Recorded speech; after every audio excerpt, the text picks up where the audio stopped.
Boa noite aos amigos e irmãos que escutam o nosso Evangelho pelo YouTube do Centro Espírita Cearense.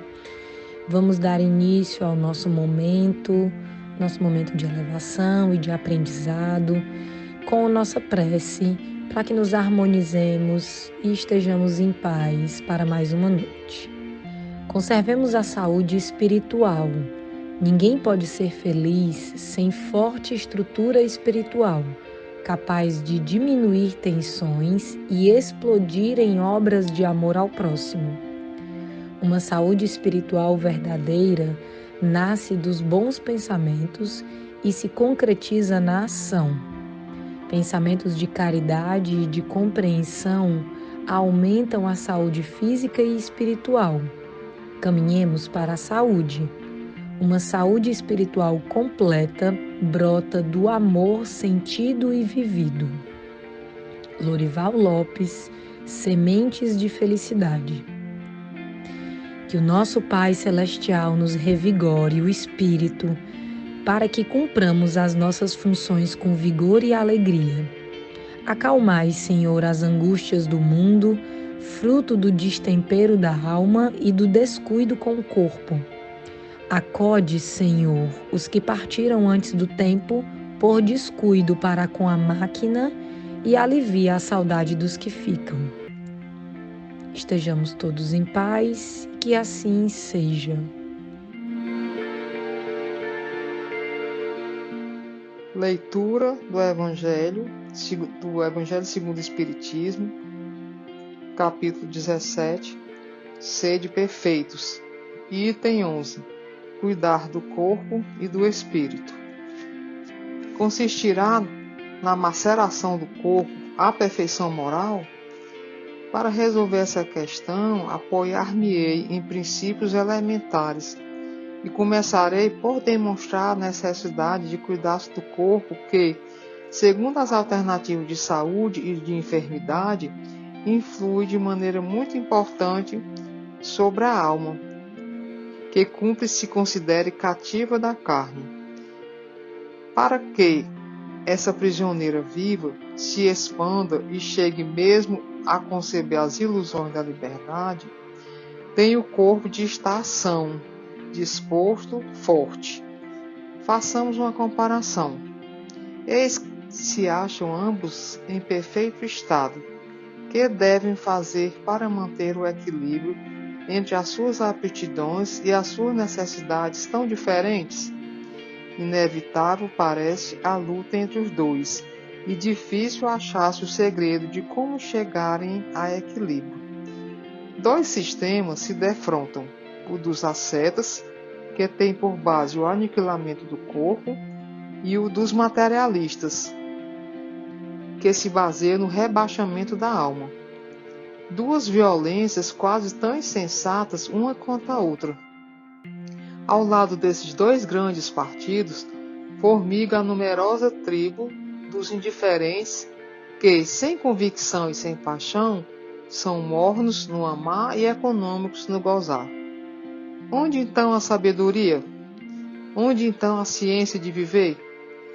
Em parte alguma, e o grande problema ficaria sem solução se o Espiritismo não viesse em auxílio dos pesquisadores, demonstrando-lhes as relações que existem entre o corpo e a alma, e dizendo-lhes que, por se acharem em dependência mútua, importa cuidar de ambos. Amai, pois, a vossa alma, porém cuidai igualmente do vosso corpo, instrumento daquela. Desatender às necessidades que a própria natureza indica é desatender a lei de Deus. Não castigueis o corpo pelas faltas que o vosso livre-arbítrio o induziu a cometer, e pelas quais é ele tão responsável quanto o cavalo mal dirigido, pelos acidentes que causam.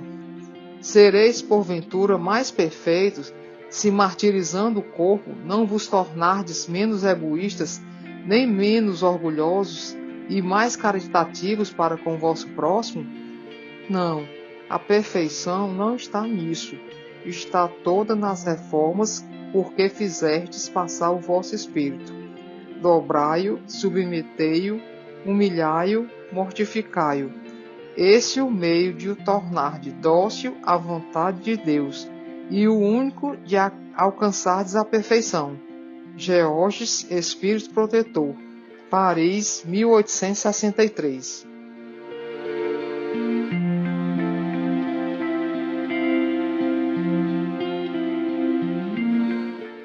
Boa noite, amigos. O comentário desse item 11 do capítulo Sede Perfeitos é de Georges, Espírito Protetor. No início, ele já nos chama a atenção para a questão da maceração do corpo. Entendiam os antigos e as religiões tradicionais que é macerando o corpo que a gente purifica o espírito. Mas nós sabemos que não é verdade. E ele traz princípios elementares para mostrar que toda doença no corpo, ela nasce no espírito e que é necessário cuidado com o espírito. Toda doença influi sobre a alma também de maneira muito importante, porque temos que considerar o espírito como prisioneiro na carne. Então, um interfere no outro, um influencia o outro. Aí ele diz que para que nós nos mantenhamos em harmonia, é preciso que saibamos cuidar do corpo e cuidar do espírito. Ele vai dizer que se a gente fizer uma comparação e ambos se encontrarem perfeitos, o que nós temos que fazer para manter esse equilíbrio entre as aptidões e as necessidades que são tão diferentes, a do corpo e a do espírito? Então, quando ele está em equilíbrio, o que é que temos feito para isso, né? Ele diz, essa luta ela é inevitável, é permanente, né? Os ascetas achavam que tinham que abater o corpo, né, para poder diminuir a alma.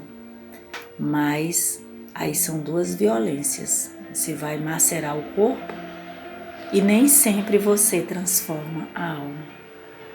Então a sabedoria, segundo o Espírito Georges, é a ciência de viver. Então, quando nós aprendemos que é necessário amar a nossa alma, mas cuidar também do nosso corpo, que é instrumento da alma, aí sim, aí nós estaremos agindo de forma harmônica. Não precisamos castigar o corpo pelas faltas que o nosso livre-arbítrio fez cometer. Que nós não seremos mais perfeitos martirizando o nosso corpo. Então, que aprendamos que a perfeição não está nisso, mas nas reformas a que nós nos submetemos como espírito. E ele termina dizendo, dobrai, subjugai, humilhai, mortificai. É esse o meio de o tornar mais dócil à vontade de Deus e o único que conduz à perfeição. Então é necessário subjugar, humilhar, mortificar o espírito e não a carne. Ó Senhor Jesus, nos ensina a cuidarmos do corpo e do espírito, para que haja harmonia e para que a sabedoria, que é a ciência da vida, a ciência do viver, possa se estabelecer em nós e assim possamos cumprir o nosso tempo na terra, conforme foi planejado pelos benfeitores espirituais quando da nossa reencarnação. Que saibamos cuidar muito bem do nosso corpo, através da alimentação, através dos cuidados que o corpo exige para se manter firme e forte, mas também cuidando da nossa saúde espiritual, para que ela não reverbere, não reflita no corpo os nossos desajustes, as nossas dificuldades em nos mantermos em equilíbrio, em paz, em serenidade. Que o Senhor possa também, neste instante, derramar dentro dessas águas que se encontram ao nosso redor os elementos capazes de também nos dar no corpo e no espírito esta harmonia, que ao ingerirmos esta água, ela seja tão benéfica para o nosso corpo, curando as nossas mazelas, mas também nos promovendo as sensações agradáveis no espírito. Dá-nos também uma boa noite, Senhor, e nos ilumina o caminho de todos os dias. Que assim seja.